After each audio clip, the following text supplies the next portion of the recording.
So I really wanted to love the iPhone Air. It's thin, it's unique, it seems to be one of a kind, it feels magical in the hand, it's a conversation starter, and it had a lot of good things going for it. But there was one thing that held me back from going all in on the iPhone Air and made me go back to the 17 Pro, and it wasn't the battery life, it wasn't the lack of stereo speakers.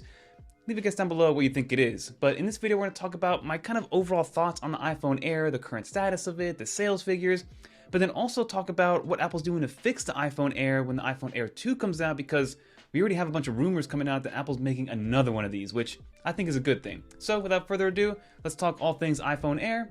Let's get into it. But now, before we continue, if you do enjoy videos like this one, where we go over all things Apple, news, rumors, software reviews, and product reviews, consider subscribing to the channel. But now let's talk about the iPhone Air and my experience with it overall. So when the iPhone Air originally came out, I spent 2 weeks with the iPhone Air as my main phone. I put my main SIM card in there, my main eSIM card, and I just used it in my day-to-day as my normal iPhone, the way that I would use something like a 16 or 17 Pro Max. And the phone was incredible, and it was one of the first times that I felt like an iPhone was new to hold in the hand. And I hadn't had that feeling since Apple released the iPhone X roughly 7 to 8 years ago now at this point. The feel in the hand, the versatility of it, the thinness, like I mentioned, it really just was so lightweight and so magical that it made me want to go back to it over and over again. And the experience was pretty one-to-one. You had a lot of the pro-level features in the iPhone Air that are in the 17 Pro Max. For instance, you had the 8019 Pro chip in there. You had all the new chipsets like the C1X as well as the N1 chip, which was nice to have. And it was ultra thin. It had that ProMotion display as well, and it was large enough so it didn't feel small like the 17 Pro did, but not so large like the Pro Max at that 6.9 inches. It was that perfect middle ground, and it was checking a lot of boxes. And of course, there were some things that Apple had to omit to make this thin form factor. They got rid of the stereo speakers, so it was kind of very tinny and not as loud. But again, as somebody who uses their AirPods 99% of the time, that really wasn't a huge deal.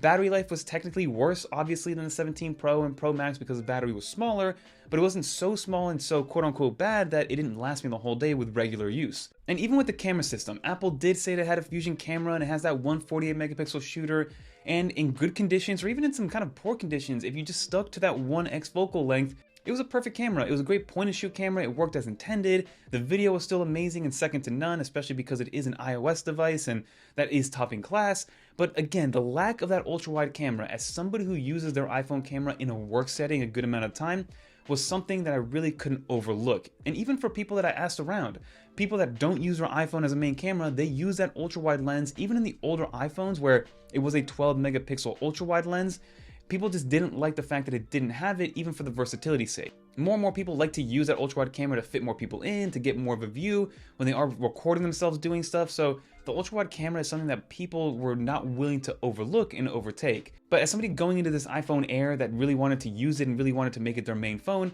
I tried to overlook that as best I could. And the one thing that really pulled me away from the iPhone Air was the USB-C port. Now yes, it is a USB-C port and it has all the great versatility that any other USB-C port has, but it's those data transfer speeds that I need. The USB-C port on the iPhone 17 Air is a USB 2 controller, meaning that you have the slower speeds that you had with Lightning, versus on the 17 Pro and the Pro Max, as well as even down to the 15 Pro and Pro Max. Those are USB 3 controllers, meaning you get the best speeds possible that aren't really Thunderbolt speeds. So transfer speeds for somebody who uses iPhone videography a ton was something that was detrimental to my workflow, and I couldn't use it day to day, and that is why I decided to go to the 17 Pro at the end of the day. But now, if I wasn't using it to make professional videos and I wasn't using it in that environment, the iPhone 17 Air was something that I probably would have held on to a little bit longer.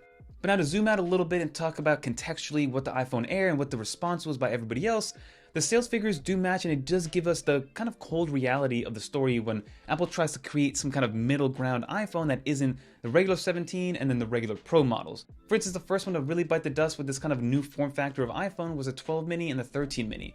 People in theory loved the idea of having a tiny iPhone, but clearly it wasn't giving us the sales numbers, and they replaced it with the 14, 15, and 16 Plus.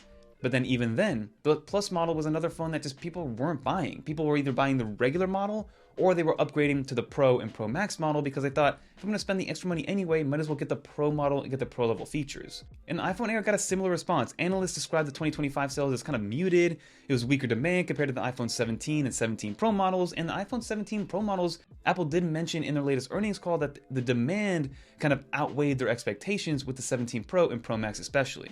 So reports show that Apple even cut production by about 1 million units due to the slow demand earlier in the year. So the demand just really wasn't there. Now Apple hasn't given up on this, saying that they have units of up to 3 million and 7 million for Q3 and Q4, and they're going to continue to kind of pump this iPhone Air out to at least try it out over a period of time.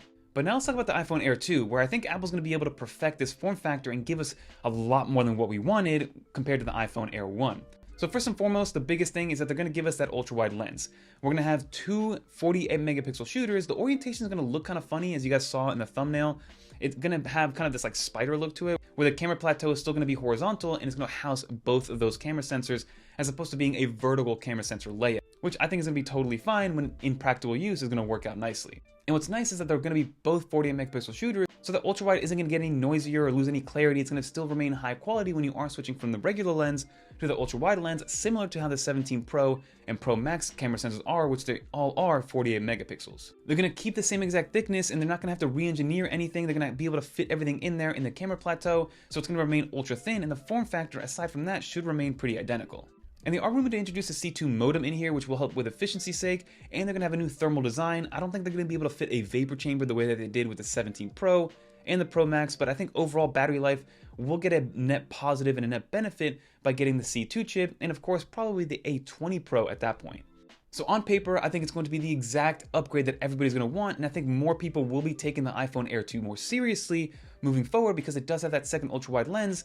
The only thing that I'm going to need from them is going to be a faster USB-C port, but I think we're a ways away from that happening. So when should we expect this iPhone Air? It should be coming out same time next year in that September timeframe alongside the iPhone 18 Pro, but then also alongside, hopefully, the iPhone Fold in 2026. So in my opinion, I do think the iPhone Air was an overall success. Yes, maybe the numbers don't match up quite as nicely, and maybe they didn't sell as many as they would have liked to, but as a proof of concept, it's fantastic. It's thin, it got people talking, it made the iPhone feel new again, it kind of fits nicely into that lineup, and it got rid of the iPhone Plus model, which I thought was a waste of space anyway, aside from my brother for some reason that bought that iPhone 15 Plus. I don't know why anybody else really wanted that one when they could have just upgraded to the Pro model, but that's to each their own, and I do think the iPhone Air now fits nicely. So hopefully they do make those upgrades that are rumored. Maybe they give us a USB 3 controller with a USB-C port, which would really be a huge benefit for people like me who use our iPhone in a professional setting. But then again, that's why you go out and you get an iPhone Pro at the end of the day. But that'll do it for this video, everybody. Let me know in the comment down below what you think. Are you a fan of the iPhone Air?